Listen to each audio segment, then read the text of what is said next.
Oke. Halo, selamat malam semuanya. Balik lagi sama Nani Kurniasari di Nani Kania The Podcast. Tapi kali ini saya tidak sendiri karena ditemani oleh 3 orang podcaster juga dan ini unik banget karena podcasternya tuh bukan orang biasa. Tapi sama seperti saya, mereka juga dosen dan ketiganya laki-laki. Yang pertama ada Dr. Radita Gora. Beliau merupakan dekan Fakultas Ilmu Komunikasi di Universitas Satya Negara Indonesia. Fakultasnya betul nggak tuh, Pak Dokter? Fakultas Ilmu Sosial Ilmu Politik. Oh iya, iya. Oh, oke. Iya deh, iyain aja. Nah, itu suaranya udah didengar ya. Iya. Bener Berikutnya aja. Pak Radita ini punya podcast namanya Sarang Kodok. Nah, nanti kita ngobrol lebih jauh lagi tentang itu. Kemudian ada Pak Yuri Arifin Aladin, dosen tetap. Alfrin, Oh, Alfrin. Nanti ini diedit nggak?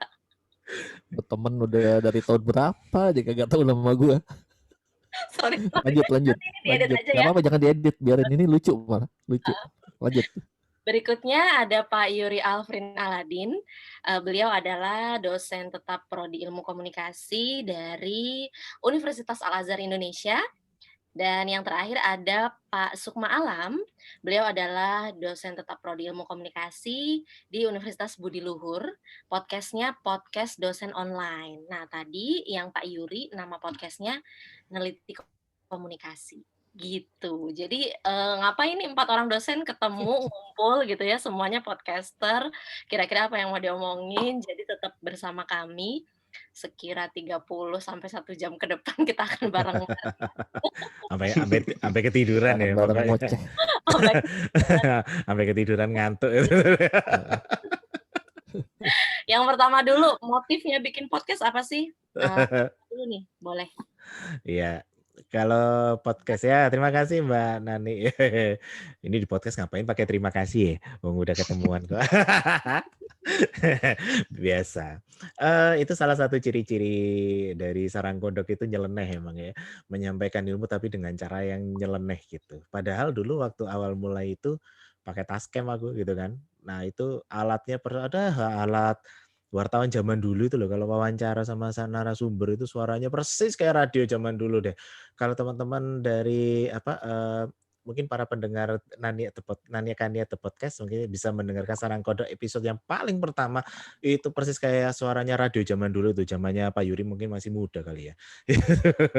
Oh itu suaranya bisa apa bendeng gitu kan. Waduh. Tapi dan itu iseng-iseng aja sih dulu memang awalnya bikin itu justru dulu podcast itu awalnya digagas oleh 5 orang dulu awalnya itu. Jadi yuk kita nongkrong-nongkrong nggak jelas, orang-orang sibuk tapi pinginnya gabut. Bingung kan? Kalau orang kan ngeluh gabut gitu kan. Aduh gabut gue gitu kan. Ini enggak kebalik. Karena kita udah banyak kerjaan, kita pingin gabut. Ngapain gabutnya? Ayo kita gabut, ngelepasin semua pekerjaan. Ada langsung bikinlah kita podcast gitu kan. Awal ngerekam kita pakai Tascam udah ngoceh aja semau kita gitu. Tapi pembahasannya lumayan berat. Belum itu zaman dulu waktu the new normal baru dikenal itu kita udah ngebahas itu. Di Sarang Kodok itu aku udah ngebahas itu soal new normal itu di awal gitu ya. Dan habis itu bahas tentang pandemi corona karena memang waktu itu dibuat ya waktu masa-masa PSBB yang paling pertama dan waktu masa pandemi corona awal. Nah, akhirnya berjalan lanjut gitu kan sampai sekarang. Cuman memang konsep dari Sarang Kodok ini adalah menyampaikan ilmu tapi dengan cara yang super-super nyeleneh dan santai gitu. Tapi alhamdulillah ya masih bisa diterima ya di masyarakat ya walaupun gayanya udah kayak dagelan gitu gitu. Tapi alhamdulillah bisa diterima gitu dan dulu aku awalnya tidak mikir bahwa segmen aku siapa ya. Ya pasti kalau segmennya gitu ya segmennya adalah di kalangan akademisi gitu kan. Dan kalau segmennya di kalangan akademisi ya pasti aku mencari tema-tema yang skopnya itu ya pasti tentang di ranah akademisi gitu. Walaupun di situ aku ada pecah menjadi 3 segmen sebenarnya. Jadi sekarang yang segmen pertama itu segmen umum. Ya, itu artinya segmen umum itu kajian-kajiannya lebih ke ranah-ranah umum, ada filosofisnya. Yang kedua, kajian ilmiah tapi dibawakan dengan cara on the road. itu on the road itu agak nyeleneh itu, nge-podcast tapi sambil nyetir itu. Sebenarnya nyetirnya coba dari rumah ke kantor, kantor ke rumah, rumah kantor, kantor ke rumah, tapi sambil nge-podcast. Nah, paling beruntung podcast on the road Sarang Kodok itu berjalan kalau pas lagi macet, itu lagi beruntung itu. Loh, orang lain kan kalau macet kan pada bilang, "Apes dah gua," gitu. Kalau saya enggak. Saya bilang ini beruntung, kenapa? Kontennya bisa lebih panjang kalau pas kondisi lagi macet gitu.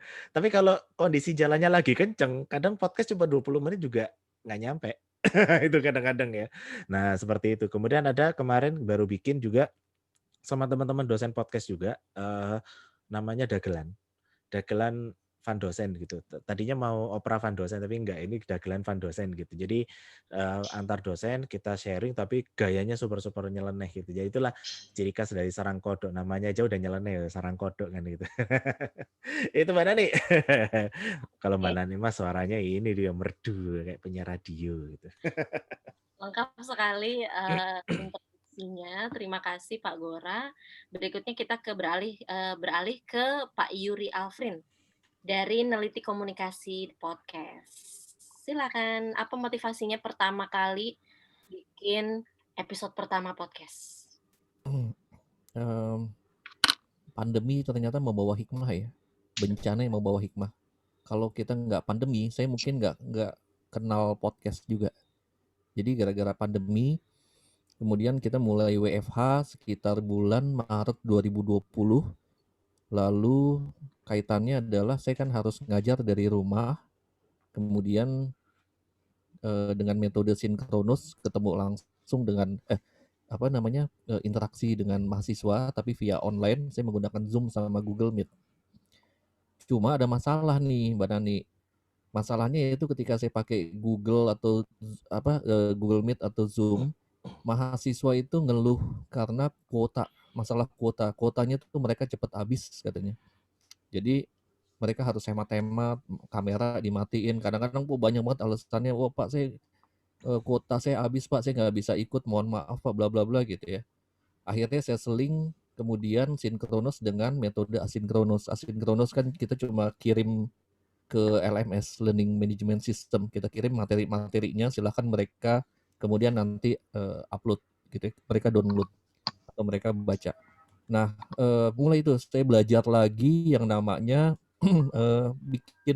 bikin video YouTube dengan menggunakan aplikasi OBS dan aplikasi Office Mix. Jadi belajar lagi gitu. Bagus juga. Bikinlah kemudian materi-materi perkuliahan menggunakan Office Mix dan OBS. Kemudian saya upload ke YouTube, lalu linknya dikasih ke LMS, ditaruh di LMS, mahasiswa mempelajari. Nah, saya lihat di analitik yang jadi masalah gitu ya.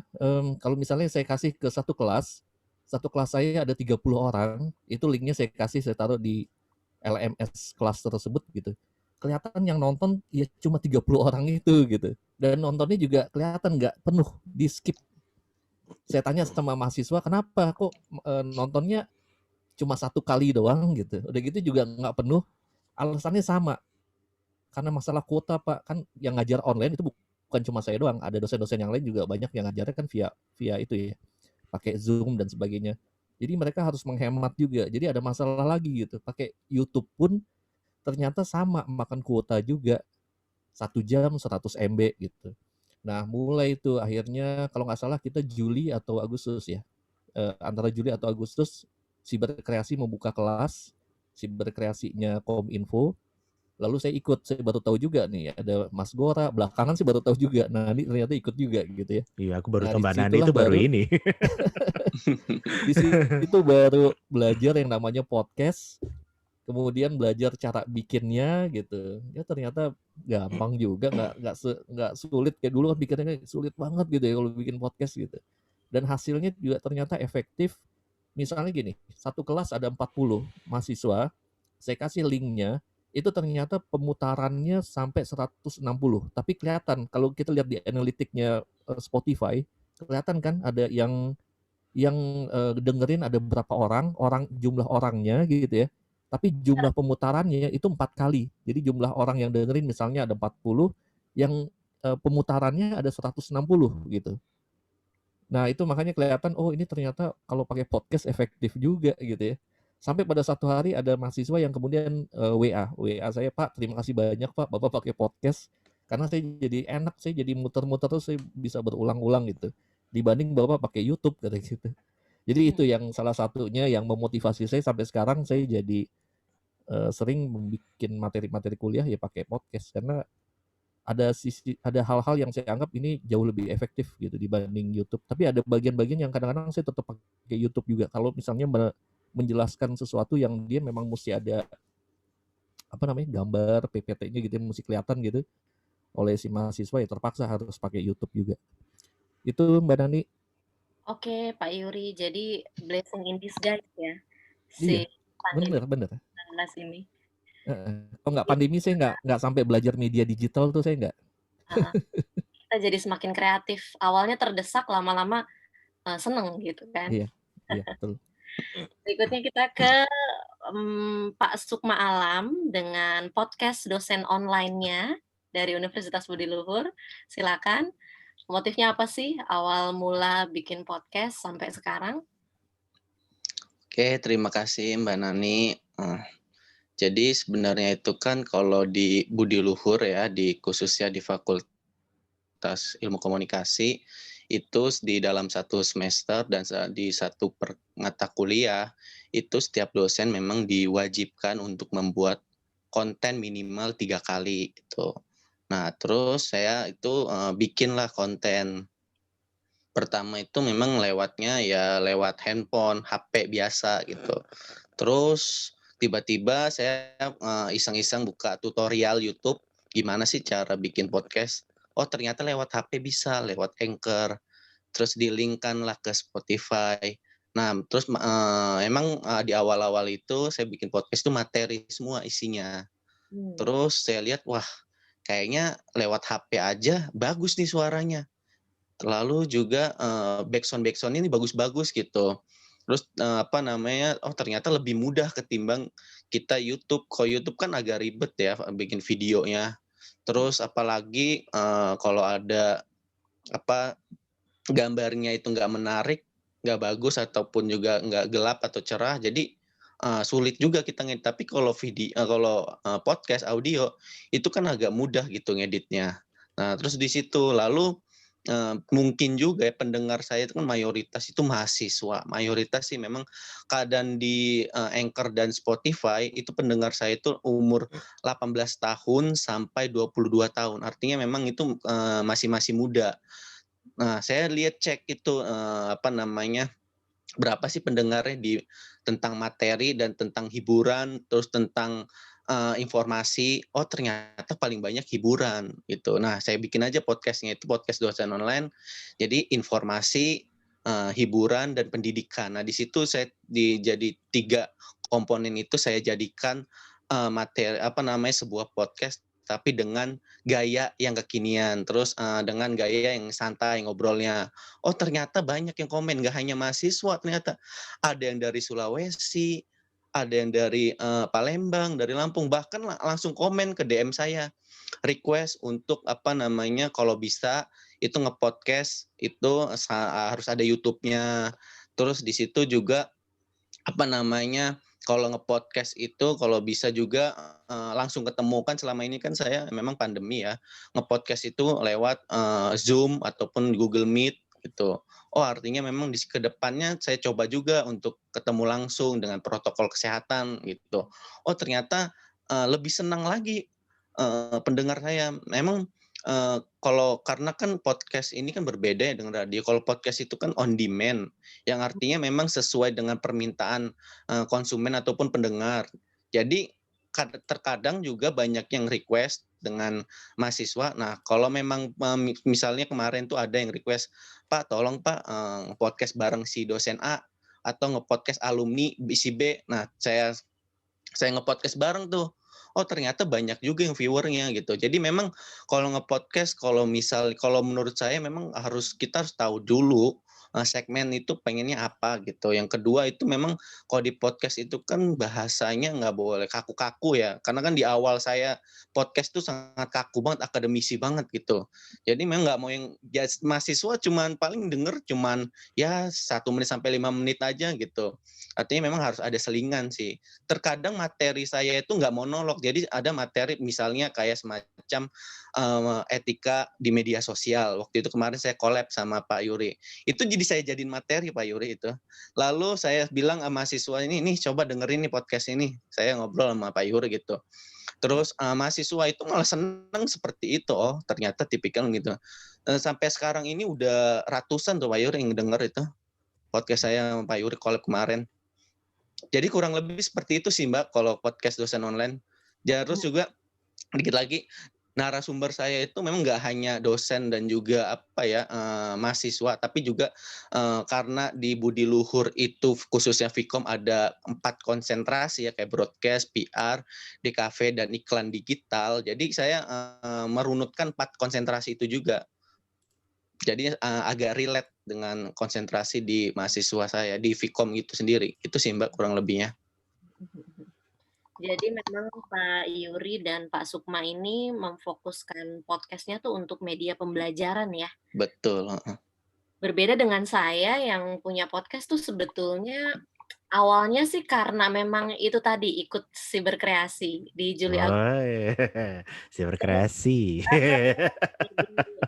jadi peserta batch pertama, kemudian terakhir ikut master kelasnya juga setiap minggu gitu ya, udah 4 minggu ini, dan kayaknya udah selesai juga itu. Berarti kita sudah S2 ya?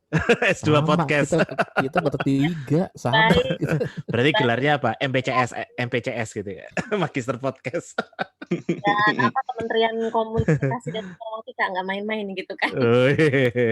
Bener. Lalu materinya apa tuh? Kalau isi materinya gini, karena memang di awal tuh saya motivasinya cuma mau berbagi ke lebih luas lagi orang. Contoh misalkan ketika saya ngisi webinar kayak gitu, itu kan cuman audiens saya yang saat itu dengerin gitu kan, cuman segitu gitu. Sementara saya pikir sayang sekali kalau pengetahuan ini cuma didapat oleh orang-orang yang sedikit itu, misalkan beberapa puluh aja. Nah, terus rekamannya biasanya saya dikirimin sama panitianya gitu kalau saya jadi narsum. Ini rekamannya berupa videonya iya, kemudian berupa audionya iya.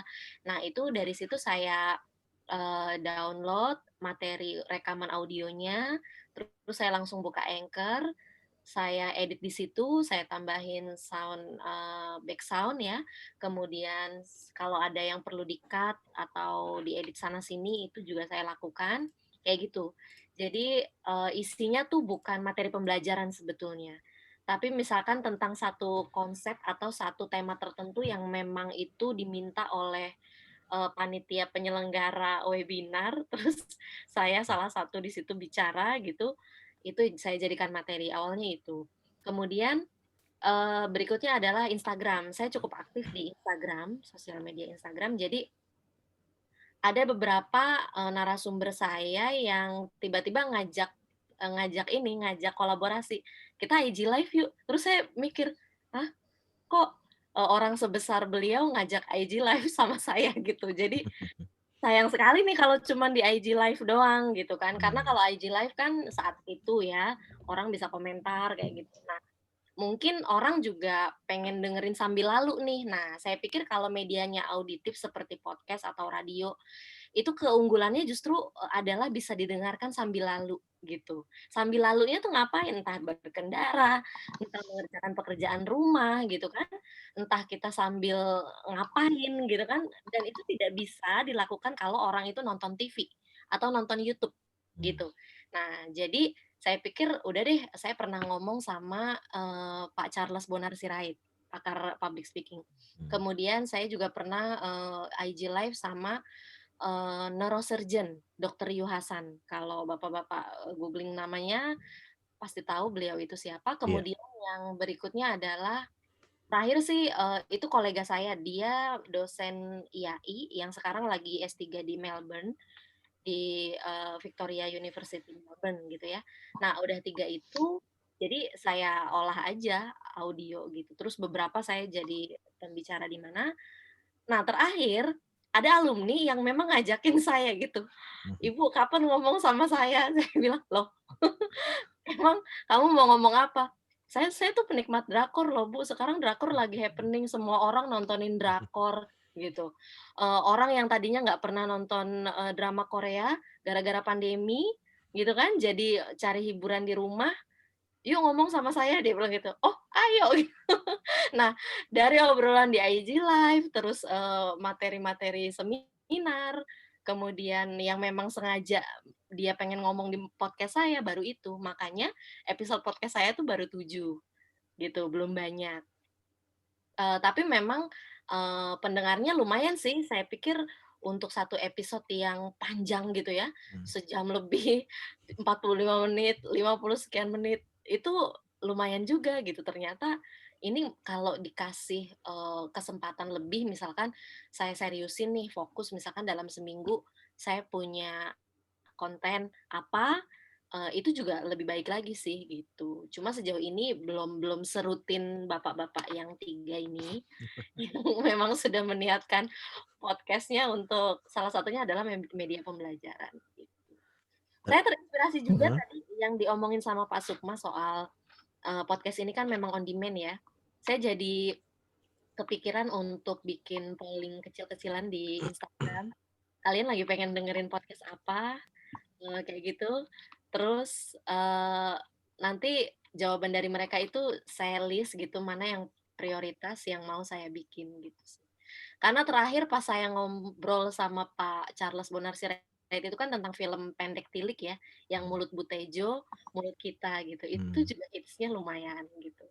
Jadi memang itu lagi happening, terus saya juga melihat bahwa ilmu komunikasi itu spektrumnya sangat luas, kita bisa ngomongin apapun gitu kan, media apapun, mau ngomongin film, mau ngomongin, series, mau ngomongin, fenomena sosial apa yang terjadi di masyarakat, itu semua bisa disorot dari perspektif komunikasi. Dan sayang kalau hanya sedikit orang aja yang bisa akses, jadi sebanyak mungkin orang, itu motivasi saya sih, gitu. Wih, Hmm. mantap. Tapi ngomong-ngomong tuh CBS adik kelas kita tuh, Bung. Itu yang disahid ya. Adik kelas kita itu. Dulu Iya, dulu dulu aku doktorat. dulu aku juga pernah dialog sama CB tapi nggak pernah masuk podcast. Saya juga pernah wawancara dia pas nyalon tuh, Pak.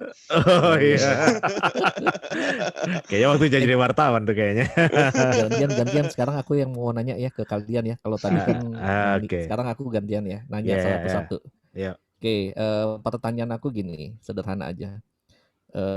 Dimulai dari Pak siapa dulu? Pak Gora dulu ya. Yes. Nah, oke, pertanyaan aku ini adalah bagaimana tanggapan dari teman-teman kolega kalian di kampus ketika mereka tahu kalian mulai berpodcast?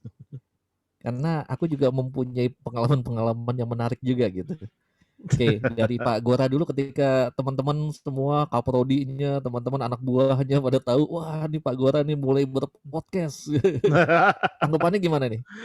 Sempet dapat tanggapan negatif sih enggak, cuman anggapannya adalah, "Entar lu, kebanyakan nge-podcast lu nggak ngurusi masalah dekan kan," gitu kan. Ya enggak lah aku bilang gitu kan, podcast itu kan nggak apa ya, nggak ada nilai pakemnya, nggak ada strukturnya gitu kan. Jadi ya kalau mengganggu pekerjaan sih enggak gitu, apalagi itu kan bisa tadi kata Mbak Nani kan bener, mau dilakuin kapan pun sambil nyetir aja aku bisa nge-podcast gitu. Tapi kalau nge-podcast di kantor sih enggak, aku enggak itu karena gangguannya banyak juga. Jadi kalau nge-podcast biasanya di rumah atau di mobil, paling sering sih di mobil sih, gitu kan, pakai clip on gitu biasanya. Kalau sekarang pakai clip on gitu, kalau di rumah biasanya pakai mic kayak gini kan. Tapi Mhm. kalau, eee, apa ya, justru kemarin ada dosen yang di kampus aku, itu justru dia ngajakin untuk ini, apa, kayak kolaborasi interface gitu kan. Tatap muka gitu kan, tatap muka dan itu pengalaman paling paling ini ya, kalau aku, saya boleh bilang itu paling apa ya, interface yang paling luar biasa capeknya. Jadi apa, bawa bawa bawa peralatan sendiri gitu ya, karena Pak kepingin Edison. yang Pak Edison yang setelahnya, yang sebelumnya ada lagi. setelahnya. Nah, yang sebelumnya itu sama ada podcast itu namanya Kamar Ariana itu juga sama, itu kumpulan dosen podcast juga. Mereka juga dari BSI gitu ya. Nah, kita kolaborasi, aku bawa peralatan tuh lengkap kan, supaya totalitas lah intinya kan gitu kan. Totalitas. Waduh, luar biasa setting peralatan itu makan waktu banget, bisa sampai 20 menit sendiri itu setting alat itu ya. Dan itu baru kita take untuk 2 episode gitu. Baru satu episode doang yang baru tayang gitu. Nanti satu episode masih diedit gitu kan.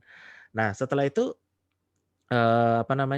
kemarin sama Pak Edison, Pak Dr. Edison dari Universitas Bung Karno, setting lagi lah kita di situ kan, setting alat lagi di situ.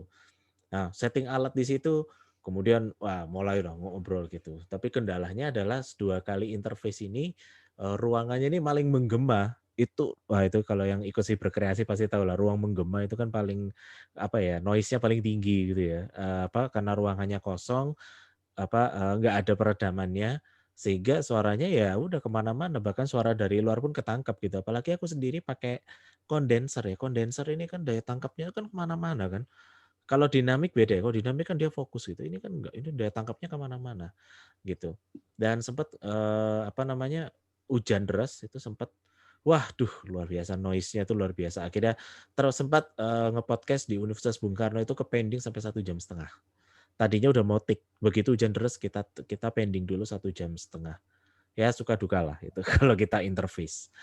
Nah, sebelumnya sempat di ini, sempat kalau di hotel sih masih enak ya, masih meredam ya Apa di suaranya. hotel?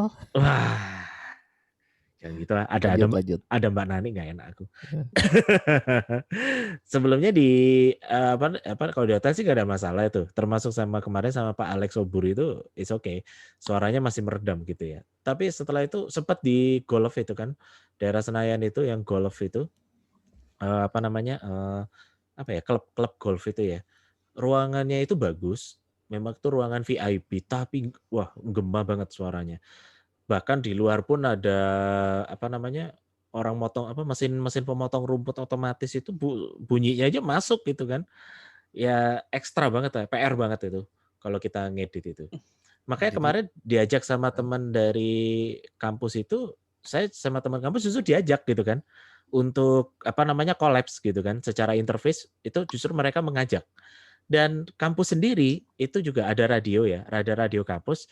Justru kita kolaborasi radio kampus dengan podcast ini Sarang Kodok ini kita kolaborasi, bahkan kita meng-create satu podcast baru karena aku bilang bahwa Sarang Kodok itu punya punya personal gitu. Sebenarnya itu kan punya aku gitu ya.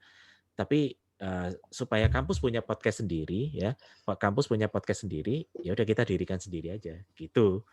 Ya justru malah aku diajak kolaborasi kalau sama pihak kampus gitu. Jadi dari awalnya malah ada kata-kata usil, ini kok malah kerjanya malah nge-podcast, tapi lama-lama pada akhirnya Sempat, ya justru kolaborasi, iya kolaborasi ya, akhirnya. berakhir Iya. manis. Oke, sip. Manis. Masuk malam. Iya. Cerita gimana nih? Teman-teman, kolega di kampus ini ngelihat masuk malam kok podcast mulu gitu. Ada yang usil juga nggak kira-kira? Sebenarnya saya sih alhamdulillah ya, bersyukur juga sih. Karena tanggapan dari dosen tuh positif, nggak hanya dosen tapi mahasiswa itu juga positif. Lalu bahkan ya itu beberapa dosen itu minta nge-podcast di podcast saya buat materinya dia gitu. Terus sama buat bimbingannya dia. Jadi kita bahas, saya pernah nge-podcast bareng Ibu Indah Suryawati MSI, calon doktor di Sahid juga. Terus dia mau nge-podcast dong, bahas tentang metode gitu. Saya pengen ngasih ke mahasiswa hasil podcastnya ini. Ya udah kita collab lah kurang lebih sejam. Terus saya pecah gitu.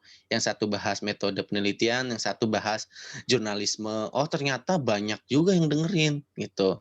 Ya itu dari dosennya. Terus juga ada juga dosen juga ngajak juga collab. Tapi kalau emang kendalanya kalau collab itu kalau kita bertemu langsung memang problemnya hampir sama kayak Pak Gora tadi, nggak noise-nya. Apalagi di tempat-tempat umum biasanya kan Waktu itu kan kampus nggak boleh masuk, artinya memang harus, nge-podcast-nya tuh di kafe ataupun di kedai kopi gitu. Terus di situ ya kedai kopi kan pasti dengerin, apa namanya, nyiarin musik ataupun juga ada orang yang ngobrol, kendalanya di situ juga agak noise emang. Terus juga kalau saya pikir-pikir memang, lebih efisien dan efektif lewat Zoom memang kalau nge-podcast itu. Karena selain, tidak memakan, waktu dan tempat, lalu juga ngeditnya juga simple, cuman kita, fokusnya di audio, itu alhamdulillah sih sejauh ini masih positif. Terus kalau mahasiswa, itu memang permintaan paling banyak itu mahasiswa. Apalagi kan mahasiswa itu, pengennya itu bahas-bahas seputar kebiasaan-kebiasaan dosen, yang nggak diketahui oleh, mahasiswa. Itu lebih seneng itu biasanya. Misalkan waktu itu saya Gosip. pernah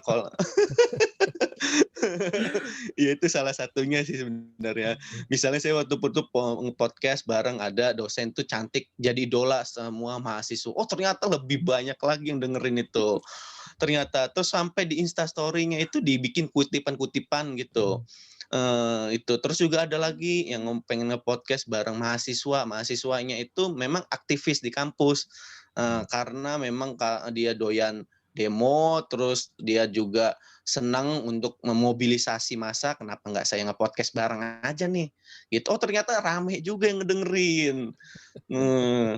Ya itulah ya, apa namanya, pro kontra pasti ada itu ya dari, Iya. kebiasaan dosen, terus ke mahasiswa itu senang namanya mengkritisi, tanda kutip ya, mengkritisi itu, terus juga ngobrol-ngobrol santai, karena saya lihat memang mahasiswa itu kecenderungannya lebih senang bahasa-bahasa yang non formal, bahasa-bahasa kesehariannya, dibandingkan kalau bahasa-bahasa kita akademisi, agak sulit nangkepnya. Tapi kalau bahasa yang, tadi Pak Gora bilang katanya nyeleneh, ataupun bahasa yang memang bahasa yang relate dengan mereka, dia lebih nangkep gitu. Saya melihat memang, mahasiswa itu kan setiap harinya itu menggunakan media sosial ya, apalagi kalau kita ngebahasnya tentang yang viral-viral, itu udah pasti nangkep dia. Mereka itu udah lebih paham daripada kita gitu.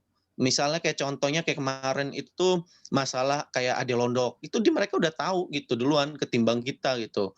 Terus masalah yang kemarin itu yang viral gara-gara yang cewek yang cadel Denis Careta, saya lupa deh, sorry kalau salah, yang Miss Cadel itu Iya. viral, gara-gara dia memamerkan kekayaan dan sebagainya. Nah jadi dia lebih lebih ngerti yang seperti itu. Jadi, pembahasannya terkadang saya selipin di situ yang hal viral.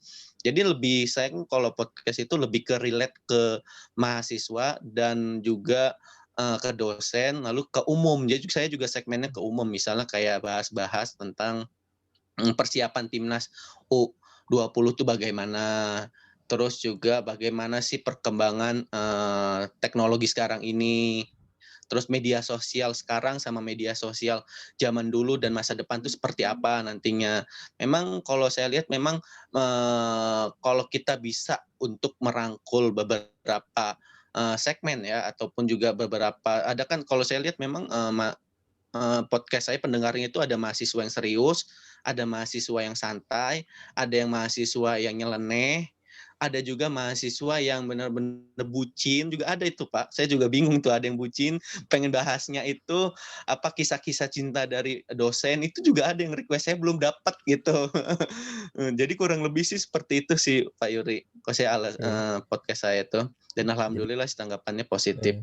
respon positif dari dosen, dari mahasiswa, kemudian masuk malam sangat memperhitungkan itu ya, trending topik ya untuk Ya isunya gitu betul, yang heeh diangkat heeh. ya. Jadi keren banget. Oke, sekarang Mbak Nani, gimana Mbak Nani Kurniasari? Saya Gimana mau nih tanggapan dari mahasiswa, tanggapan dari dosen-dosen di kampus? Dosennya masih muda-muda loh di Kalbis itu, keren-keren itu. Fansnya banyak lagi. Kaprodinya bro, kaprodinya tuh teman kita juga itu. Aduh, ya Oke. silakan Mbak Nani. Kalau saya yang disampaikan langsung siapa ya yang udah nyampein tentang, apa, Tapi tahu ya, semua kan tahu kan? Diko pakai podcast.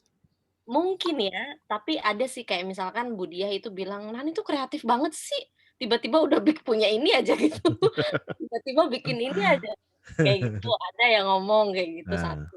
Terus yang kedua terakhir Pak Kaprodinya itu malah nge-share link poster yang saya sama Pak Yuri ngomong itu kemarin. Kita kolaborasi. Nah, itu malah di grup dosen tetap. Terus ya udah saya sekalian aja share linknya nih, sekalian ya dengerin gitu. Jadinya semua dosen tetap tahu gitu. Termasuk Pak Salman juga tahu tuh. Dia bilang, Yuri kan nge-podcast juga. Iya, ini lagi ngajak saya collab kayak gitu. Terus sejauh ini sih tanggapannya positif dan memang saat di kampus saya nggak pernah bikin podcast juga karena kan ngampus saat pandemi pun baru beberapa kali aja, nggak banyak gitu kan. Makanya biasanya tag vokalnya itu saat hari libur atau malam nih kayak sekarang gitu. Di hari libur waktu sama Pak Yuri kan hari libur kayak gitu kan. Terus dengan beberapa narsum lain itu malam, kebanyakan IG live saya itu malam. Jadi nggak mengganggu waktu kerja di jam 8 sampai jam 5 sore gitu. Terus saya kepikiran Produktif. pengen melibatkan ini juga sih, alumni atau mahasiswa gitu ya, karena pengen sedekat mungkin sama mereka dan juga lebih bermanfaat lagi untuk mereka juga. Karena kan alumni tuh banyak, ada yang gamers, ada yang bekerja di televisi, ada yang bekerja di agensi periklanan, dan itu semua sebetulnya ada program studinya gitu. Mungkin ini juga akan menginspirasi adik-adik kelasnya untuk kalau misalkan kita belajar bener nih, nanti kerjanya seperti kakak yang ini, kayak gitu misalnya. Ini pengalaman saya collab dengan beberapa orang gitu ya, kalau sama mahasiswa tuh emang seru banget. Kita bisa ketawa ngakak sengakak-ngakaknya gitu. Sampai kolega saya, beliau tuh ketua KPU kabupaten di Cirebon. Itu dengerin episode yang kayak drama yang saya ngobrol sama alumni, itu dia menikmati sekali katanya. Ini sebetulnya anak muda sekali bahasanya, tapi saya senang aja dengerinnya gitu. Kayak gitu. Terus ada juga mahasiswi, dia alumni juga, dia tuh dengerin podcast saya, terus dia share di Instastory-nya dia. Dia promote gitu loh, bahwa podcast saya tuh menarik untuk disimak, kayak gitu. Dia jadi nostalgia lagi, belajar tentang teori lagi, kayak gitu. Terus juga kalau Bu Nani udah ngomong tuh nggak cuma ngomongin pelajaran sebetulnya, itu juga ngajarin hidup, kayak gitu-gitu. Saya sampai, "Hah, masa iya?" Tapi ternyata feedback-nya sejauh itu gitu. Terus itu kan jadi tolok ukur yang baik ya, bahwa ketika orang suka sama konten kita, biasanya dia udah suka doang gitu. Tapi kalau dia sampai share, itu artinya keberhasilannya lebih lanjut tuh gitu, bahwa dia menjamin bahwa konten ini tuh bagus. Jadi kalian semua yang misalkan bukan follower saya di sosial media, tapi followernya dia, ini worth it loh kalau didengerin gitu misalnya.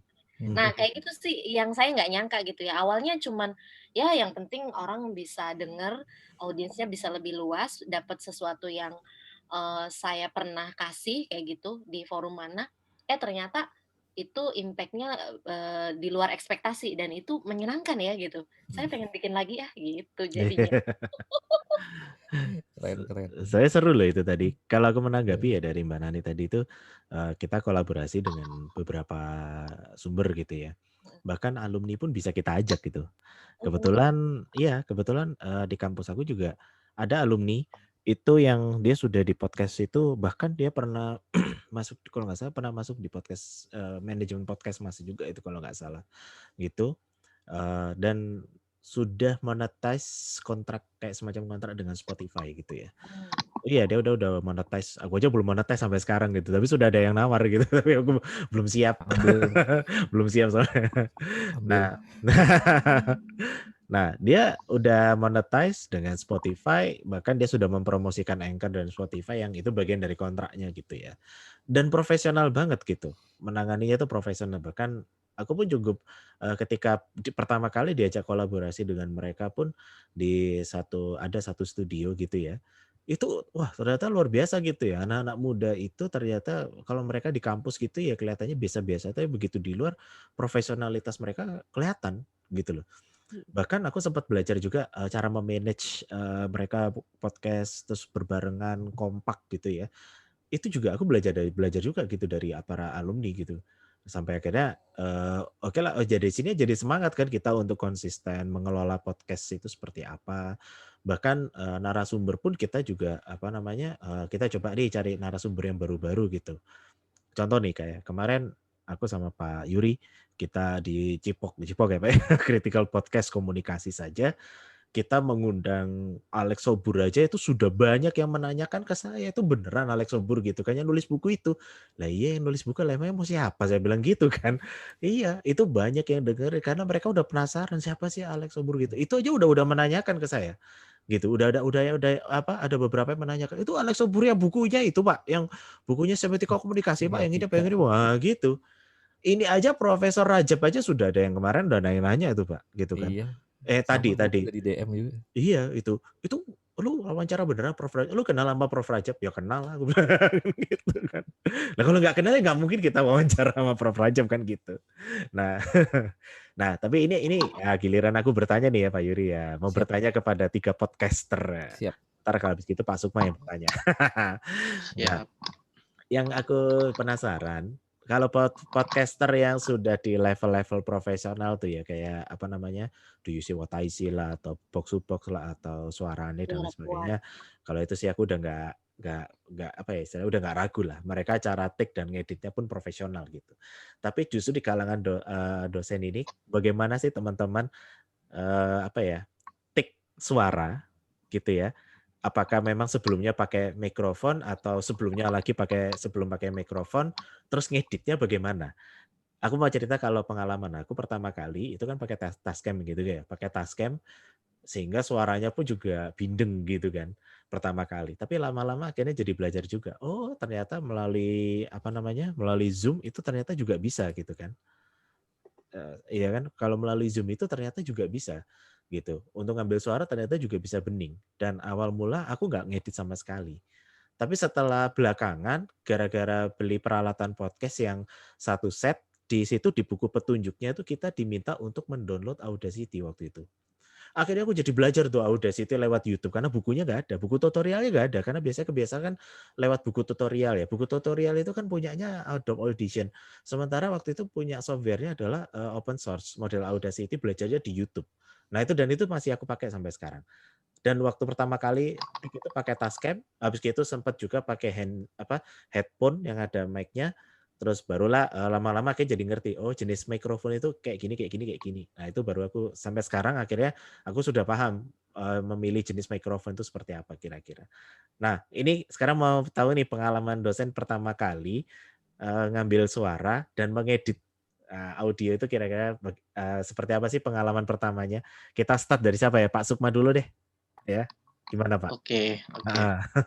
Oke, sebenarnya kalau ngedit saya itu pakai aplikasi HP juga ya Pak Gora ya. Saya pakai Lexis Audio tuh kalau buat ngedit suara, karena itu bisa suara kita tuh bisa menjadi ngebass, terus juga bisa menjadi sangat dinamik.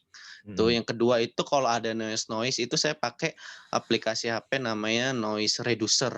Nah itu noise yang misalnya kalau ada orang ngomong di samping kita ataupun ada suara-suara aneh, nyeleneh gitu, yang bikin suara itu nggak fokus, saya pakai noise reducer. Jadi saya pakai aplikasi yang simple-simple. Nah kalau saya bingung ataupun juga nggak tahu bagaimana ini cara ngeditnya, saya buka langsung YouTube tutorialnya. Nah di situ kan aplikasi udah mudah ya Pak ya. Sama Jadi dong. kita jadi saya itu belajar sendiri, ngedit juga sendiri, Iya. cara untuk ngehilangin suara ini sendiri. Ya modalnya cuman lewat tutorial YouTube atau saya nanya sama mahasiswa, karena mahasiswa ada juga yang bikin podcast itu sangat bagus banget. Jadi saya tanya itu gimana sih caranya bikin podcast yang menarik, terus suaranya itu bisa fokus tuh gimana. Oh ternyata kalau lebih simpelan bikin podcast ternyata daripada kita ngedit video, karena kan background saya kan memang senang ya ngedit foto atau bikin video, tapi bikin podcast malah justru lebih simple, lebih gampang gitu. Jadi kalau mau ngedit audio tuh lebih simple karena kita itu hanya mengutamakan suara kita yang penting bisa didengar audiens dengan jelas. Kalau nggak jelas ataupun ada noise-noise sedikit, nah itu kan menjadikan problem kita juga. Sehingga kan nantinya pendengar itu ada miskomunikasi dan sebagainya. Kalau misalnya ada miskomunikasi, terus ada gangguan-gangguan, biasanya saya tulis tuh di caption-nya. Misalnya kayak kemarin saya podcast, saya lupa untuk ngedit potong narasumber saya batuk-batuk, dia minta potong, saya lupa di situ. Nah, terus saya tulis karena telanjur udah saya publish dan pendengarnya udah banyak ya. Jadi saya saya tulis aja di caption. Jadi di menit ini ada sedikit iklan, bahasa nyeleneh gitu. Iklan. Jadi dia ada sedikit iklan gitu. Padahal itu memang harusnya diedit harusnya, cuman saya lupa gitu. Jadi bikin podcast itu simpel sih Pak ya menurut saya, dan peralatannya nggak mahal, dan ngeditnya itu kalaupun kita mau belajar sendiri ya lewat tutorial YouTube juga udah bisa gitu. Jadi seperti itu sih kurang lebih Pak Gora. Oke. Nah, kalau Pak Yuri gimana pertama pengalaman itu take suara sama ngeditnya? Iya, abis ngikutin yang pelatihan batch 1 dari Siberkreasi, coba-coba gitu ya. Pakai yang earphone. Earphone-nya earphone yang handphone Xiaomi. Xiaomi. Ya Allah, ya ini bukan jelekin produk ya, tapi nggak tahu, orang bilang katanya biasa kok bisa bagus. Enggak, saya enggak. Malah jelek banget, suaranya kaleng yang keluar. Pecah gitu loh, suaranya tuh pecah banget gitu. Ganti lagi, beli dari apa lagi ya? Waktu itu ada ganti, pokoknya masih earphone lagi gitu. Merek apa ya ini ya? Tapi iya ini kayak earphone kayak gini. Tapi ternyata juga masih sama, 2 kali ganti earphone, masih rusak juga. Kemudian beli yang ini apa namanya? Tupperware. Tupperware 800. Sama juga. Jadi masih agak pecah-pecah gitu ya. Jadi waktu itu mau coba pakai diedit pakai Audacity, tapi ternyata kalau di edit itu kan ada yang suara tenggelam gitu, itu bisa dinaikin gitu. Tapi juga nggak terlalu bagus. Jadi kesimpulannya memang kalau di awal-awal sih is okay ya, masih agak kacau. Tapi pada akhirnya ketika kita mau ningkatin kualitas, memang mau nggak mau mesti beli barang juga gitu. Iya, jadi bener. Belilah ini Mbak Vivin, mikrofon Vivin sama ini apa ya mereknya lupa. Nah, harganya 500 ribuan. Wah, itu headphone-nya. totalitas itu investasinya. Totalitas. Nah, kalau misalnya tadi masuk malam banyak juga ya ngedit gitu, pinter ngeditnya. Kalau saya jujur sebenarnya nggak terlalu suka mas ngedit. Jadi pernah misalnya gini, lagi ngambil bikin satu rekaman untuk materi pelajaran gitu, kualitatif gitu ya, ngajar kualitatif. Ketika lagi ngasih materi di rumah, di Depok kan rumahku kan, kemudian pintu dibuka, itu ada tukang sate Padang lewat. Sate Padang gitu masuk gitu, kondensor jelas banget gitu, pakai kondensor gini. Jelas itu. Pikir-pikir iya waduh gimana ini ya. Tapi tadinya mau diedit gitu, cuma pikir kayaknya lucu juga, biarin aja gitu. Udah aku lepas aja sengaja, emang nggak diedit, jadi sengaja dilepas, dan tanggapan dari mahasiswa pada ketawa semua, dan itu lucu gitu. Jadi mahasiswa bukan karena senang materinya, tapi karena lucunya gitu. Tapi diputar ulang gitu. Pak itu lucu Pak, di menit keberapa itu Bapak ngomong ada tukang sate Padang gitu. Keras banget suaranya gitu. Oke. Mana nih gimana waktu awal? Di awal karena memang nggak diniatin untuk bikin podcast, memang dari itu aja ya, audio dari Zoom, sedapatnya Zoom gitu. Cuma memang saya pakai MacBook Air sama handsfree-nya juga dari iPhone 7. Itu udah baik-baik aja sih menurut saya gitu. Cuman memang kalau mau lebih profesional lagi, saya jadi terinspirasi nih untuk beli mikrofon sama headphone yang lebih proper gitu sih buat kedepannya. Cuma nggak tahu ya apa bisa konsisten gitu bikinnya. Terus bisa. waktunya apa ada gitu. Kalau konsisten pasti bisa, kan kita nggak kayak YouTube. Kalau YouTube kan kayaknya atributnya harus gimana gitu. Nah, kalau podcast sambil sarungan juga bisa nge-podcast. Nah, terkait ngedit, kalau ngedit, saya kan memang ngampu mata kuliah radio juga ya. Jadi pakai Audacity sudah lama sekali, gitu. Terus, sekarang juga download Audacity, tapi sejauh ini nggak kepake karena, saya cukup pakai Anchor, langsung ngedit di situ. Jadi saya belajar ngulik Anchor tuh bener-bener belajar sendiri, nggak pakai lihat YouTube juga. Saya buka-buka aja gitu. Jadi Anchor tuh jauh lebih sederhana dari Audacity gitu. Oh Kita iya. kita mau ngedit audio setepat apa itu sangat bisa, tinggal kita zoom in aja ininya, diagram audionya itu. Mau dilebarin selebar apa, itu kan kita bisa bener-bener tepat gitu motongnya, Hmm. kayak gitu. Jadi dalam, misalkan durasi 1 jam, terus saya mau buang bagian mana itu udah nggak perlu ini lagi, nggak perlu Audacity lagi, di Anchor langsung, terus, setelah itu save semuanya. Habis itu tambahin background dan pilihan background-nya banyak dan kita nggak perlu khawatir kena copyright karena memang itu open source ya, Iya. memang bawaannya Anchor gitu. Terus udah, setelah publish bisa diakses di manapun, Spotify, Google Podcast, dan beberapa masih banyak sebenarnya yang lain, cuman kurang familiar aja. Terus abis itu dinaikin di sosial media, terus udah langsung ada listener-nya, gitu. Pengalaman. Oke. Mantap. Mantap nih, ini nih. Giliran masuk malam. Masuk Maning, mau nanya Giliran apa nih saya ke pengen kita nanya nih? ya. Wah, Iya, yuk. silakan Saya tanya dulu buat ya kita. pengen Aduh. cerita ya. Wih. Nanti saya tanya. Oke, Saya oke. itu bikin podcast itu kan juga dengar podcast lain ya. Saya ada 2 yang menjadi inspirasi saya itu, pertama itu Magna Talk sama Fintalk.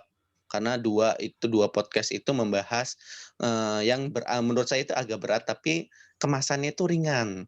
Nah, segmennya itu juga hampir mencakupi berbagai elemen, contohnya yang kayak bahasa anak-anak kalau saya lihat ada anak komplek, ada anak gang, misalnya seperti itulah bahasa-bahasanya itu bisa ditampung. Terus saya juga kalau di Fintalk itu lebih serius, tapi seriusnya itu dia menghadirkan, narasumbernya itu memang anak muda yang punya prestasi, yang punya juga lain daripada yang lain gitu, intinya itu.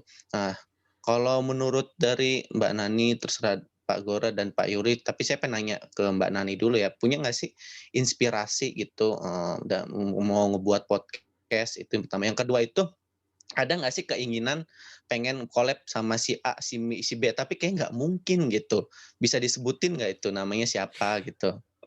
Mungkin nanti juga sama pertanyaannya Pak Yuri sama Pak Gora, bisa nggak disebutin orangnya itu siapa pengen collab? Ya siapa tahu aja kan nanti yang ngedenger itu orangnya itu pengen collab langsung hubungin Pak Gora atau Pak Yuri sama Bu Nani gitu. Oke, makasih. Langsung aja Mbak Nani. Oke, saya sebetulnya nggak dengerin podcast-nya sebetulnya ya, tapi saya melihat sosoknya, figur gitu. Jadi saya tuh ngefans banget sama yang namanya Yuval Noah Harari. Bapak-bapak pastinya tahu dong. Tahu. Homo Ya, Deus kan? ya. Dia nulis Sapiens, kemudian Homo Deus sama 21 Lessons for 21st Century. Kayak gitu. Jadi saya ikutin Instagram-nya dia awalnya. Terus dia itu banyak ngomong di manapun gitu. Terakhir dia ngobrol sama, Bill Gates, kayak gitu kan. Jadi dia ngomong di mana, saya kejer gitu. Di Al Jazeera pernah, ya udah saya dengerin gitu. Terus dia ngomong lagi di, mana tuh yang punya acara carpool, car karaoke itu loh, yang terkenal banget itu. Nah, Gitu. itu juga dia, pernah ngomong di situ. Kemarin, di Bill Gates gitu, dia juga ngomong, terus diundang di banyak sekali tempat yang lain sebetulnya. Jadi tiap dia ada update-an story dia ngomong di mana, dan itu audio bentuknya, podcast, saya selalu denger gitu. Kalau ngomongin kan memang gitu ya, Pak Sukma, bahwa mimpi kalau nggak nakutin kita, itu kurang besar mimpinya gitu. Ya saya pengen collab sama Yuval Noah Harari. Boleh, Semoga aja boleh, ya. semoga. Nanti Mungkin kan ngedengerin langsung di calling nggak atau mungkin ya. nge-DM Mbak Nani. Tapi realitanya saya pengen ngobrol sama dia karena betapa saya tuh terinspirasi banget sama buku-bukunya. Udahlah, kayaknya tuh baca satu buku dia, itu outcomes buat sayanya tuh banyak banget gitu. Saya bisa ngomong banyak, saya bisa terinspirasi untuk memandang satu peristiwa dari perspektif yang, dia bawain lewat bukunya itu, gitu sih. Tapi kalau dari Indonesia sendiri, saya sebetulnya pengen banget wawancarain Mbak Najwa Shihab. Wih, mantap. Karena Oke. Mbak Najwa kalau denger podcast ini, saya tuh dulu beli TV ya Mbak, beli stasiun TV gitu, beli pesawat televisi Wih, maksud stasiun TV dibeli. Oke, duitnya banyak. Stasiun TV mau dibeli. ngalahin HT dong kalau beli Nggak ada. pesawat TV. Jadi saya tuh nggak suka TV sebetulnya dari dulu, nggak suka nonton TV. Tapi karena ada acara yang namanya Mata Najwa, pas 2012 saya inget banget, saya beli pesawat TV hanya untuk nontonin dia sampai hari ini. Jadi saya udah 8 tahun Mbak Nana dengerin Mbak Nana ngomong gitu loh. Jadi kalau sekarang Mbak Nana dengan saya pengen banget wawancarain Mbak Nana gitu kan. Terus selain itu juga Mbak Nana tuh banyak banget menginspirasi mahasiswa-mahasiswa saya. Banyak anak muda yang tergerak, dari catatan Najwa, dari gerakan-gerakan yang dia usung gitu kan, atau dia ngisi, acara di mana gitu. Kita tuh jadi terbakar gitu emosinya. Bahkan saya juga waktu ngehadirin Indonesia Millennial Summit by IDN Times, itu Mbak Nana tuh salah satu ininya, narasumbernya. Saya sempat nanya juga waktu itu, terus saya tarik-tarik foto bareng gitu kan. Saya kalau ada waktu, kalau ada kesempatan saya pengen banget wawancara Mbak Najwa Shihab. Sama sih, sama saya juga pengen juga wawancara collab lah sama Najwa Shihab satu, yang kedua sama kalau tahu Arif Muhammad. Iya, Nah, itu saya juga pengen karena kedua itu menurut saya itu sekarang inspirasi anak zaman now kalau menurut saya. Satu sisi kalau Arif Muhammad kan dia saya ngikutin dia dari Twitter. Kalau Twitternya itu dia dulu punya namanya Pocong, itu punya dia. Bagaimana dia itu ringan-ringan aja nge-tweet-nya. Dia kan Pocong itu kan disebut waktu itu slap tweet ya pada saat itu. Terus saya ngikutin juga YouTube-nya dia, ngikutin juga Instagram-nya dia nge-vlog bareng presiden, nge-vlog bareng ini. Terus saya lihat, kok anak ini kok beda banget gitu, punya visinya tuh ke depan banget gitu. Terus kalau Najwa kan jelas ya punya idealisme. Itu yang mahal sih menurut saya. Yang nggak bisa digantikan oleh siapapun gitu. Kalau saya sih dua orang itu sih. Kalau Pak Gora gimana? Iya. Siapa pengen diajak collab? Agak nyeleneh juga nih. Sebetulnya kalau dari luar negeri, podcaster itu saya suka banget itu dua yang saya suka itu. Pertama itu Joe Rogan. Joe Rogan itu ya. Joe Rogan itu kenapa saya suka banget sama Joe Rogan itu dan YouTube sama podcastnya itu saya senang dengerin. Joe Rogan itu sebetulnya adalah ahlinya martial arts. Dia itu. Dia tuh ahlinya martial arts dan pernah menjadi atlet di MMA. Apa namanya? Bela diri MMA itu. Tapi ketika dia membawakan podcast itu dia betul-betul tidak membawa kesan bahwa dia adalah orang yang keras gitu kan. Padahal dia tuh ahlinya martial arts gitu. Dan dia ketika membawa podcast itu suaranya lantang, enak, dan ketika mewawancarai narasumber itu betul-betul yang menukik gitu. Dia seperti ya mirip lah kayak Najwa Shihab, dia bisa menukik narasumber-narasumber itu akhirnya seperti membuka gitu kan. Waktu dia wawancara dengan Kanye West itu aja dia pernah sempat membuka kayak semacam ininya dia lah. Apa namanya kayaknya dengan si Kim Kardashian itu kan sempat ada selek apa itu bisa dibuka gitu oleh si Joe Rogan itu. Kepingin saya bisa collab sama Joe Rogan itu ya. Amin. Apalagi dia podcast yang kalau nggak salah jumlahnya terbanyak di kalau nggak sampai 3.000 ya. Kalau nggak salah jumlah episodenya dia terbanyak sampai 3.000 itu dia. Gitu. Dan yang kedua itu yang pengen saya collab itu adalah dengan Scott and Alison Stratton. yang bukunya terkenal itu ada 3, Unmarketing, Unselling, dan Unbranding. Scott Stratton itu dia membawakan podcast dengan cara yang sederhana, dengan cara yang simpel, tapi metode-metode marketing terbaru, dia seperti membawa metode marketing terbaru tapi udah kayak membunuh marketing zaman dulu. Malah ketika saya membaca Unmarketing, Unselling, and Unbranding itu kayaknya ini Philip Kotler ini kayak nggak ada artinya apa-apa gitu loh. Karena mereka punya style cara memasarkan itu, ya memang kayak gitu kalau kita mau bicara di zaman sekarang gitu. Kotler itu kayaknya sekarang udah nggak bisa kepake gitu, tapi Scott Stratton yang umurnya aja jauh di bawahnya Philip Kotler atau Keller, itu dia bisa membuat strategi marketing itu dengan cara lisannya dia, dengan cara podcastnya dia, itu sebetulnya kalau dipakai di perusahaan itu sebetulnya ya itulah style cara kita marketing sekarang gitu. Dia bilang bahwa sekarang ini bukan lagi kita bicara bukan lagi waktunya berbicara tentang marketing, tapi sekarang kita bicara tentang unmarketing. Artinya apa? Bahwa teknik pemasaran itu udah nggak bisa ngikuti pola yang dulu. Makanya kalau saya membaca karyanya, Scott and Alison Stratton itu udah kayaknya Philip Kotler tuh kayaknya udahlah lewat gitu. Kayaknya iya gitu, dan saya suka gitu caranya dia membuat menyusun strategi, membuat ulasan gitu kan ya.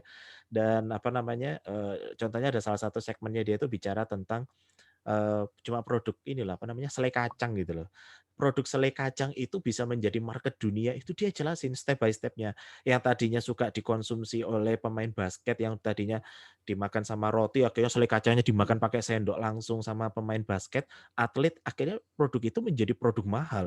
Bayangin coba, itu begitu saya pernah cross check produk selai kacang itu, lupa saya mereknya Homeplate kalau nggak salah, itu aja 1 gini aja harganya udah hampir 1 juta loh.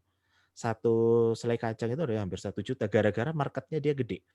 Dan Stratton itu bisa membongkar strategi market itu dan itu betul-betul unmarketing banget caranya. Yang kalau dari Indonesia yang pingin saya collapse adalah sebetulnya gini. Kemarin itu orang-orangnya udah ketemu tapi diajak collapse kayaknya malu gitu saya. Jujur saya kepengen ketemu, saya sudah ketemu sama Prof. Engkus Kuswarno tapi belum sempat pengen kolaps. Pengen ngajak dia kolaps, asli. Padahal secara face to face saya udah ketemu, udah makan bareng. Tapi mau ngajak dia kolaps tapi rasanya gimana gitu ya. Profesor itu, pokoknya profesor-profesor komunikasi Indonesia itu pengen saya wawancara semua sebenarnya gitu kan. Padahal saya pernah ketemu sama profesor-profesor ini, cuman pengen kolaps gitu gimana caranya bingung juga gitu. Tapi yang jelas yang kepingin banget saya bisa kolaps adalah Profesor Magni Suseno. Kepingin banget saya gitu karena dia panutan saya. Itu sih Mas Uma. Hah? Roma Magnis. Iya, itu panutan banget lah. Nyeleneh kan? Nyeleneh. Kayak salah. Kalau misalkan Pak Gora masih malu gitu padahal udah ketemu, itu biasanya karena terlalu ngefans. Betul banget. Terlalu ngefans. Padahal aku sama orang-orang itu pernah ketemu, bahkan ada yang pernah ngajak makan bareng ada. Tapi mau ngajak kolaps kayaknya takut gitu. Karena aduh levelnya profesor, kita mah apa tuh? Gitu. Mudah-mudahan didengar ya. Amin. Saya Amin. juga pernah sama juga Pak Gora itu. Saya Iya. juga pengen collab nih sama si A, si B. Cuman kok rasanya segan banget ya. Padahal saya pernah ketemu papasan gitu. Ngobrol bareng cuman pengen ngajak collab kok nggak. Waktu seketika saya pernah tuh ngajak collab, ternyata mau Pak. Ada itu salah satu Ada ya. narasumber saya segen gitu. Saya ngajak collab mau gitu. Jadi coba dulu Pak Gora, cepat tahu aja mau di calling. Ntar linknya aku kirimin aja kali ya langsung ke sumbernya. Oke. Rasa Oke. nggak level gitu. Kayak orang mau pacaran gitu loh. Ketemu sama cewek pujaannya tiba-tiba kayak malu-malu kucing. Gitu. Ya ada pengen collab sama Mbak Nani ya. Oke, kalau tadi itu Pak Gora, bagaimana kalau Pak Yuri? Kalau podcast luar negeri sih, mungkin karena aku backgroundnya jurnalis, jadi dengerinnya aku nggak pernah dengerin yang orang per orang gitu, tapi dengerin yang BBC gitu. Podcast BBC itu punya podcast juga. Jadi aku dengerin hampir setiap hari. Nah, buat sekalian buat ngelatih bahasa Inggris juga sih. Kalau kita nggak praktekin kan itu ya suka lupa juga. Jadi supaya nggak hilang gitunya vocabnya juga. Jadi aku sering ngedengerin podcastnya, kemudian enaknya tuh BBC itu karena pengalaman kali ya, udah berapa puluh tahun gitu, jadi mereka udah kebentuk caranya gitu bisa menghadirkan itu loh. Kalau mereka ngomong soal perang itu tiba-tiba kayak bikin storytellingnya bagus dan menghadirkan theater of mind. Jadi di backsoundnya tuh ada ambience gitu. Itu luar biasa. Itu yang enak banget gitu dengerinnya. Itu kalau di luar negeri gitu ya. Kemudian kalau podcast dalam negeri, nah ini aku ngefans sama salah satu guruku sendiri. Mas Gora nih pasti kenal. Depannya namanya F. Kenal nggak Bang Gora? FF. Siapa ya? Dia punya podcast juga tuh. Berawal dari YouTube. Fahrudin Faiz. Oh. Dia dari berawal basisnya, basisnya dari YouTube. Kemudian sekarang dia udah pindah kan ke podcast mulai 2019 kayaknya deh. Oh iya. Dan jadi dia basis audiensnya udah banyak gitu. Dan luar biasa itu kalau dengerin, pernah denger nggak sih nama Fahrudin Faiz? Dosen di Win Jogja dia. Win Jogja, Win Jogja, iya. Materinya tuh materi-materi teori kritis, filsafat. Tapi yang dengerin itu banyak banget. Udah 1 juta lebih, dan yang bikin saya aneh panjang durasinya tuh ya, bisa sampai 1 jam 20 menit, 1 jam 30 menit. Tapi yang dengerin itu jumlahnya tuh banyak banget gitu. Dan itu luar biasa, nggak banyak loh. Yang pertama ya, podcast dia kan basisnya dari YouTube dulu, baru dia pindah ke podcast gitu. Gak banyak orang yang bisa bertahan dengan tema pendidikan, tapi ternyata Fahrudin Faiz itu dia bisa bertahan dengan pendidikan, dan itu bisa banyak banget orang yang jadi followernya ya. Kalau lihat di YouTube tuh banyak banget, komennya juga panjang, bisa diketik nanti. Nama YouTube-nya Ngaji Filsafat. Kalau di podcast dia pakai nama, kalau saya nggak salah, MJS gitu ya. Masjid Jenderal Sudirman. Saya waktu lagi dulu ke sana di Jogja, itu di Jogja ke rumahnya gitu ya. Kemudian kita sampai ke masjidnya juga. Jadi dia menggunakan 2 platform. YouTube dulu awalnya memang YouTube, kemudian sekarang YouTube dan podcast gitu. Dan jumlah itunya banyak, dan bagaimana cara dia bisa sampai mendapatkan banyak audience itu adalah dari mahasiswanya. Itu yang kemudian saya pelajari model-model itu. Jadi dari mahasiswanya sendiri itu yang kemudian dia memberikan materi di sana. Audiensnya jadi mau nggak mau mahasiswanya, karena itu adalah materi kuliah gitu. Itu yang kebentuk makin lama makin membesar. Dan satu hal yang saya sangat sangat kagum pada beliau, kalau dari podcast kan nggak dapat iklan ya, nggak ada AdSense. Tapi kalau dari YouTube itu ada AdSense, dan dia dapat AdSense-nya banyak banget, puluhan juta, tetapi dia tidak menerima uang sepeser pun. Itu adalah pengakuan beliau sendiri ke saya. Pak Fahrudin Faiz, Dr. Fahrudin Faiz tuh bro, dia sama sekali menolak untuk menerima uang sepeser pun dari itu, dan uang itu kemudian disumbangkan sama dia buat Masjid Jenderal Sudirman yang di Jogja. Jadi diberikan semua kepada yayasan itu gitu, untuk umat gitu. Rumahnya sederhana banget, padahal penghasilannya dari YouTube itu puluhan juta, tapi dia akun itu kemudian dikelola, diserahkan sama dia ke pihak yayasan masjid. Jadi dia kalau bikin acara tuh di masjid, jadi benar-benar jiwa seorang guru lillahi ta'ala, tidak mengharapkan sama sekali uang gitu ya. Audiensnya makin lama makin bertambah dan semakin besar. Rezekinya dia dari mana? Justru rezekinya nggak langsung dari YouTube-nya, tapi dari sisi lain, yaitu dia sering diminta jadi penceramah, dia sering diminta jadi dosen di berbagai univ, kemudian dia bikin buku. Jadi rezekinya dia dari pintu-pintu yang lain, bukan dari rezeki dari yang itu, yang YouTube dan podcastnya dia gitu. Itu impian saya, mungkin satu saat kita bisa collab ya bro. Dengan Pak Faiz kita undang juga buat yang itu tuh, Sardok. Pak Faiz, mudah-mudahan, karena ya dia kitanya yang pansos gitu. dia udah punya audiens, kita yang pansos jadi. Gitu masuk Pak. Ntar linknya dikirim. Mantap ya. Mantap lah. Ya semoga aja ya Mbak Nani sama Pak Gora dan Pak Yuri didengar sama idolanya Iya. Langsung diajak Iya. collab. Saya berharap kalau nanti podcast kita didengarkan sama idola, jangan lupa calling-calling kita sebagai pendengarnya aja. Pengen lihat proses podcastnya bagaimana, wawancaranya gemeteran nggak gitu. Iya, iya benar. Ya silakan Mbak Nani, kembali lagi ke Mbak Nani. Iya. Oke, saya pikir cukup ya untuk malam Iya. ini. Hmm. Kalau kepanjangan kan nggak bagus juga. Terus kita mungkin nanti akan kolaborasi lagi, apakah per orang, saya belum pernah kolaborasi dengan Pak Sukma dan Pak Gora, mungkin ke depan kita akan kolaborasi, kemudian dengan Pak Yuri mungkin kita akan ada kolaborasi lanjutan, Iya. terus di antara Pak Sukma Pak Yuri, atau Pak Sukma Pak Gora, atau Pak Gora Pak Yuri, kayak gitu, itu juga bisa dilakukan untuk kolaborasi-kolaborasi selanjutnya. Nanti kita akan ketemu lagi bahas tentang forum podcast dosen Indonesia. Yes. Kalau bisa sambil kopi darat, kenapa enggak, gitu kan? Nah, wih, ini dia nih dicari Itu nih. dia, itu yang kita tunggu-tunggu. Iya. Nanti Tadi kan kalau situasi udah agak melandai ya, ininya kurva kopi. Kita akan ketemu lagi. Terima kasih banyak atas kebersamaannya. Waktu kolaborasi yang luar biasa sekali. Saya banyak dapat masukan, kemudian inspirasi untuk Nanikania di podcast ke depannya.